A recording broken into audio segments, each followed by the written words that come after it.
NLS is new to the space, and even within it, it's going to vary from product to product. So that's why I wanted to chat with you a little bit just to explain so people understand, like, what is this new sourcing methodology that people are using? Why is it different when I try it in this platform versus Loxo or anything else? One of the things that I just love talking about this a lot because it's not like we're done. Some of the things that we're working on right now, they're not happening anywhere else, and they probably won't. And what I mean by that is the amount of intelligence and the kind of models that we're training. Initiating becoming a hiring machine sequence in 3, 2, 1.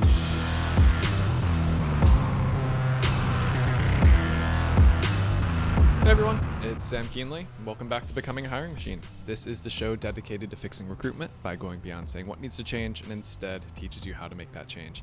Today, we've got a great interview ahead of us, but before we get into that, I want to tell you a little about the show. Essentially, we have shows within the show here. Some days like today, we have interviews with industry thought leaders or our own CTO who are shaking up the space. Other days, we cover trending topics. Stop by every Tuesday for Tactical Tuesday episode where we go deep on how to do something that's going to help you drive better results in your day-to-day. And occasionally, you get a mic drop episode from Matt where he shares something that he's been thinking about within the recruitment space and wants you to know. As a reminder, if you like the content that we share here on the show, make sure that you subscribe for more. All right, today's interview. Recruiting has long relied on a specific kind of knowledge, Boolean strings and rigid filters. So while these are powerful, these methods are often slow to master and can accidentally exclude great candidates. They force you to think like a machine, translating human nuance into complex query. But what if you could just source like a human instead? So natural language search, you'll hear us reference the acronym NLS over the course of this conversation, is exactly that. It's an AI-powered tool that understands your intent, not just the keywords that you're using, and that allows you to describe the ideal candidate in plain language, just like you would to a colleague or a friend. And this is something that many recruiters are beginning to adopt. So how does it work? What's the best way to get the result that we're looking for? So instead of me answering these questions for you, we brought in our CTO, Ilia, the guru himself, to go through this one together. So without further ado, we'll get into it in today's episode with Ilia. So Ilia, welcome back. Well, thank you. It's always good Yeah. to be here. You get the fun conversations. You were here last year. I think it was email deliverability, and you're just like, oh my god, this beast. So Exactly. yeah, just another very small nuanced one in the world of AI and natural language Well, search. it's what I tell people because this question comes up a lot. And I say, look, just imagine a 6-year-old boy staring up at the clouds and thinking to himself, someday I'm going to grow up and deal with a lot of compliance. It's the dream, right? Yeah, our 2-year-old right now, she's torn between being a what she wants to be, either a trash truck driver or a pilot. So maybe we'll get compliance on that list for her shortly after this. Yeah, I would definitely be trash truck driver. It's so So I'm exciting. leaning towards right. You can drive around all day, windows How down, often do smells you great. how often do you get to fly? And then it's just like you're in a different city all the time. You're on the road. That's not fun. No, Yeah. no, we'll do it. Yeah. So natural language search. This is newer. It's really coming up against the traditional Boolean and filters. So just like starting at that level, how is natural language search different from these two?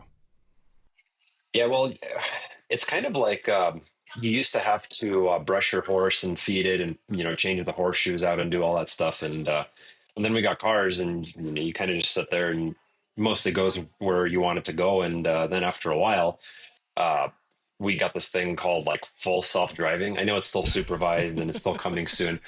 But the idea is, like I don't want to do that much work to get kind of like we know what the outcome is going to be. If I'm hiring an account executive or a certified public accountant, we kind of really know when I throw that dart at the board what I'm trying to hit.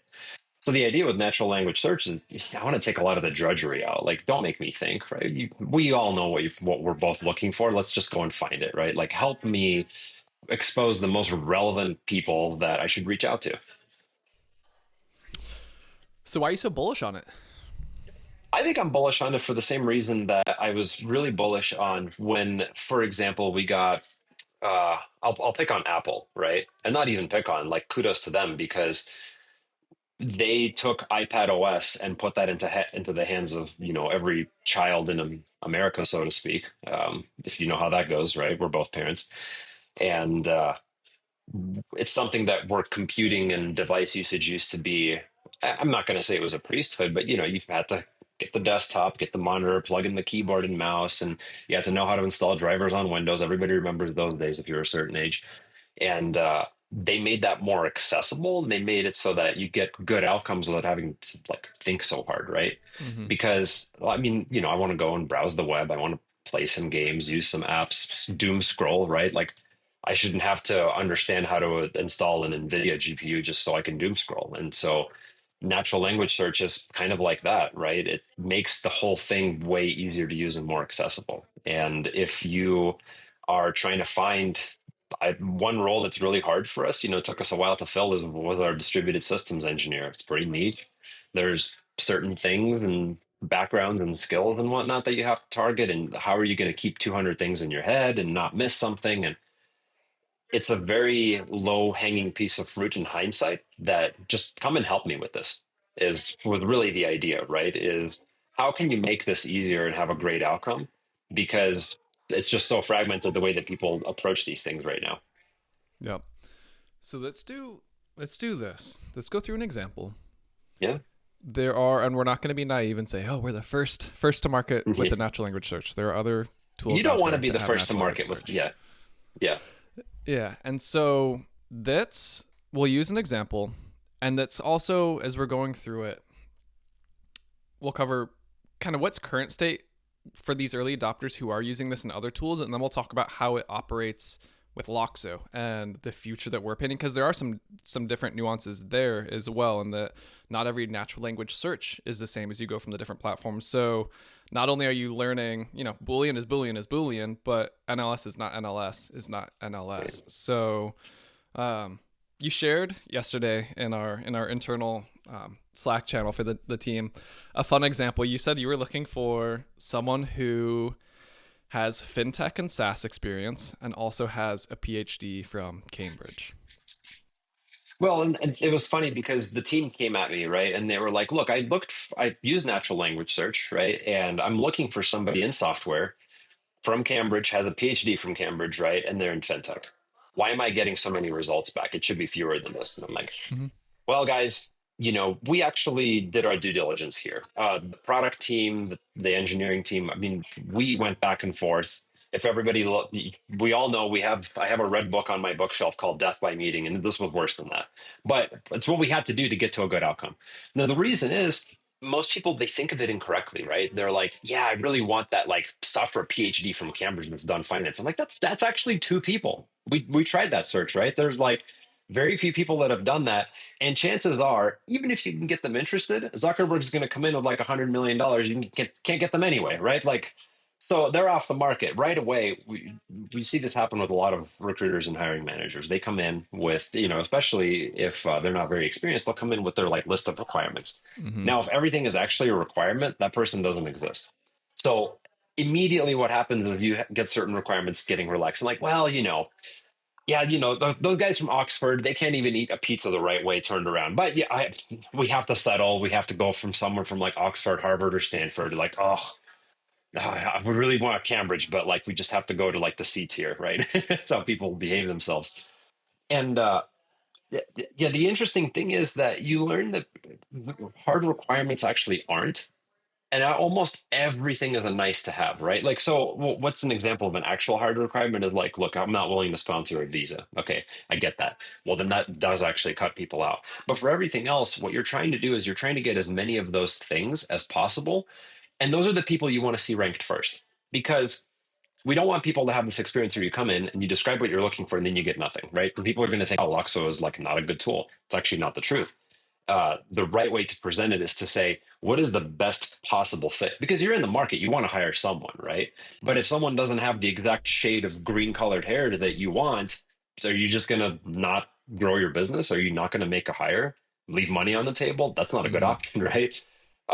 And so a lot of it is actually, you kind of get educated as to what the market is when you come in and start using natural language search, right? You're like, okay, I'm out of millions of people. I get the very best at the top. You're probably not going to go to page 100. I know some people do that on Google, but almost nobody does, right? Mm-hmm. If people are going to look through maybe the first couple pages, and the hire that you want is going to be in there. Now, maybe they're in the market, maybe or not in the market. Maybe they want too much money. Then it gets into that kind of minutia, and then you would work your way down the list. But part of the educational process is basically saying like, oh yeah, I really wanted all those things. They don't exist, right? Here's the next very best possible thing. Like, okay, I wanted that PhD in software finance from Cambridge, but here's someone from Caltech, probably a really good fit, right? I know a couple guys from Caltech. They can microwave Totino's pizza rolls without exploding something. They got that high IQ. They're going to be a good fit for your organization, right? You don't have to just pin it so hard to Cambridge. And that was a great example because it came up from one of our account execs trying to understand how it works. Would really like the best way to summarize it is I want to see the most relevant candidates at the top. I don't want to see no results, which is what would happen if you were so strict. Mm-hmm. And that's what I think one of the biggest differences in that a lot of recruiters are used to from legacy sourcing tools and even some of the other new NLS tools is that they're all honing in on what's the overlap of requirement 1, 2, 3, and 4. And so it's that perfect center of the Venn diagram. Whereas, and correct me if I'm wrong, we're giving you the full 4 circles of the Venn diagram, but we're putting the most relevant people at the top. And so you get to see the full global universe of everyone that fits maybe just one of the requirements instead of trying to find there's only 2 people in the world and then having that be the sole output. Right, exactly. Yeah, you want to have the highest probability of a successful outcome, if that makes Mm-hmm. sense. And cutting too So many people out and being super strict, you're not going to be successful that way. yeah, and let's talk about that part a little bit more because I think that's gonna be the part that so many are hung up on because that's just what they're used to. I'm fine tuning on this. I want to get to my candidate pool where there's only 250 people, so I can go and make my short list off of that. This is a change in how you approach this. So instead of viewing it as like I have to get this pool down small, how are you approaching this? Are you just saying, the first 5 pages are your first 250 people, use it from that sense? Or like, how are you thinking about this if you're going into doing this search? Well, that's exactly right. So don't get intimidated by the count, right? It's basically you have the most relevant on top, and then they get less relevant as you go from page to page. If you're Mm-hmm. used to Google, you're used to this. And don't think that like, okay, we returned 1 million results. Well, you don't have to go all million, right? And people are used to that. We actually give the option. I would say start at the top and work your way down. That's the best. That's how I tackle lists myself. It's generally good advice. But then the other thing is it's not like you have to stop there because we kept the traditional Boolean on the left. So if you Mm-hmm. really are like, hey, man, like I care really strongly, we only want University of Alabama. That's where I went to school. That's where all the cool kids are coming from. Go ahead and filter for it, right? Um, I probably advise against. Don't cut it down too much because then your pool is smaller. And then sometimes you are down to like 10 people and they're not Mm-hmm. in the market.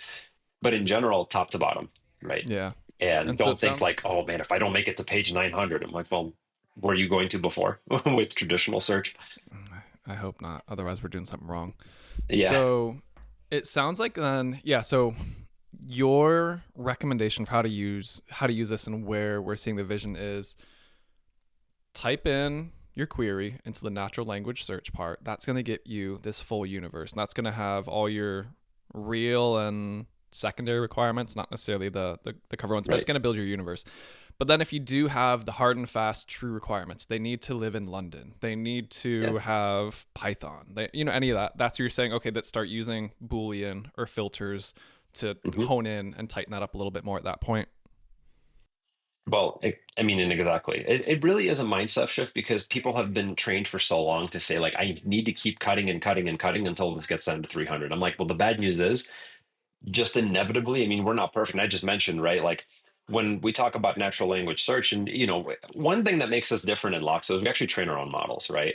But I guarantee you, and there's implications to me naming names, but pretty much everybody else is just like they're like, hey, OpenAI, help! Like, could we just talk to your model? We train our own. We use the best of breed of everything if we don't train our own. So uh, that's where we have the advantage, right? Because as you're doing the traditional Boolean filtering, here's the problem. Like, let's say you're hiring somebody, and I'll use something that's relevant to me, as like somebody who is really good in Python. You just mentioned it, right? Some people call themselves like Python ninjas. our model has been trained to understand that you, by just traditional Boolean filtering, will miss that person. That person might have been the perfect hire. And which is why, again, like natural language search will just surface the most relevant to the top. You won't miss them, right? The problem with Hmm. people right now with their mentality is they're like, oh, I need to keep slicing at this list until it's down to 300. I'm like, probably in position number 7 would have been that Python ninja, but you're missing that person. You're leaving money on the table. You know that person could be working a better job. None of that can happen because because we're thinking in this old school way of like I need to remove results. No, Hmm. you want the most relevant to show up on top. Yeah. And in a way, we kind of are removing the results. We're not removing them. We're just lowering them Yeah. on the list. So they're still there. Well, But yeah. yeah, and that's the point, right? It's like, well, maybe you're cranking through people and like, it's just not working out for it. Maybe you make it to page 10. I mean, that's better. It's better to be able to make it to page 10 to a like more relevant candidate than to never see them at all because you typed in, Python Hmm. developer and you missed everything else. Yeah, and this is a topic. I think this episode will be out shortly after this one. Vivian and I did for Tactical Tuesday, where it's assumptions kill a lot of Yeah, searches. Where you think you might have someone like, oh, they're not going to take this pay cut, so you rule them out, or any specific seniority above this. Well, right. maybe they've changed their life priorities, or it could be any other instance like that. But this helps avoid a lot of those assumptions where you're going to rule out potentially phenomenal fit candidates due to some of this, and now they're going to be surfaced for you. Totally. Yeah, exactly. If you actually hear to our CEO, Matt, the way he always talks about is you always want to cast the widest possible net, right? And then work your way from there. And that was really kind of like what we had in mind. And by the way, I'll tell you, I came at this initially with a little bit of a different of approach, and we were cutting people out. And we sat like, why did it take us so long? Why were we like, getting shredded in meetings? We were looking at results, and we were saying, okay, here's a version of natural language search that takes the pool of candidates down to 50. But that's not good, right? So what if it's not in that? Like, we're missing a lot of stuff if we do that. And so then we said, no, no, no. It would be better to have the most relevant on top and let people work their way through it. Yep. Okay. Yeah, I love it. yeah, So, yeah, this has been a fun one. You guys have been heads down on this for a while. I know it was a big announcement, an exciting announcement. As we say, NLS is new to the space, and even within it, it's going to vary from product to product. So that's why I wanted to chat with you a little bit just to explain so people understand, like, what is this new sourcing methodology that people are using? Why is it different when I try it in this platform versus Loxo or anything hmm. else? Well, and one of the things that I just love talking about this a lot because it's not like we're done, right? Some of the things that we're working on right now they're not happening anywhere else, and they probably won't. And what I mean by that is the amount of intelligence and the kind of models that we're training. You'll hear, for example, OpenAI, Anthropic, Google, DeepMind. They use this whole terminology of like mixture of experts. That means a lot of things, and way too much to get into on the phone right now, but from where we are and from where we're going, just the quality of results, right? And how they keep improving and compounding on themselves. I'll quote myself from a call an hour ago where I was saying, if you're a well-educated customer and you actually understand and have tried everything, I use Loxo to source and hire my team. And I've tried all the other things, right? Like obviously being in the space, I get retargeted on Instagram and on TikTok. And we all know who's advertising on there right now. You guys all scroll. I don't even have to name. It's just not as good. And what I love about it, like I'm a competitive guy. I love watching that gap open up more and more aggressively. And we're going to continue to see that happening, that compounding effect, right? We all know what a small step every day, you'll find yourself in a different field after a while. Mm-hmm. Yeah, I Man, love I it. wish I I could think get into it's details, but man, proprietary stuff. Stay tuned. Stay tuned for the Yeah, next exactly. super fun episode with Ilia where we get to unpack even Yeah. more technical things. So, Yeah. any final thoughts or parting things that we didn't touch on during this that you think would be helpful? Yeah, I would say the big thing has been a mindset shift, right? Instead of saying like I have to really come at this with an axe and chop it down and whittle it myself, to really say like, trust the process, work through the results. Like the best stuff, the most relevant stuff, it's on top, right? Mm-hmm. And and so it's a big trust building exercise. Yeah. It's Okay. what it always comes down to, right? Like tech is kind of it's what's the word that we use for that? It's incidental, right? What what we do most of all is try to build that trust that like yes, Mm-hmm. this is a better way. Yeah. Yeah. Well, I'm excited to see where this goes. I know we Yeah. eat our own dog food. We do this all the time as we're Oh, growing yeah. our team, and hopefully we get some good stories from the rest of the market. So, Ilya, as always, I appreciate you coming on, not just to share the technical knowledge, but your metaphors and analogies will forever be undefeated. So I'm glad you could hop on with this. And that's with zero prep. Can you imagine? Oh, Yeah, challenge accepted. Next time, Ilya, you exactly. have All 3 days to come up with all the metaphors possible for this. right. Okay. All Accepted right. indeed. Well, it's always good seeing you on here. Likewise, likewise. Well, as we wrap, Becoming a Hiring Machine is a production of Loxo. If you like this episode and you're not sure where to go next, we've got a link to a similar one, and you can find that in the show notes or on our website, loxo.co/podcasts. Full video episodes are available on YouTube if you want to see our beautiful faces there. If you ever have questions, send our way, podcast@loxo.co. And lastly, if you did enjoy this episode, please make sure to leave us a quick rating in your podcast streaming platform. It takes you 3 seconds, and that's going to help others like you to find us. So, all right, everyone, that's the show. That was another fun interview with Ilya. Until next time, bye, y'all.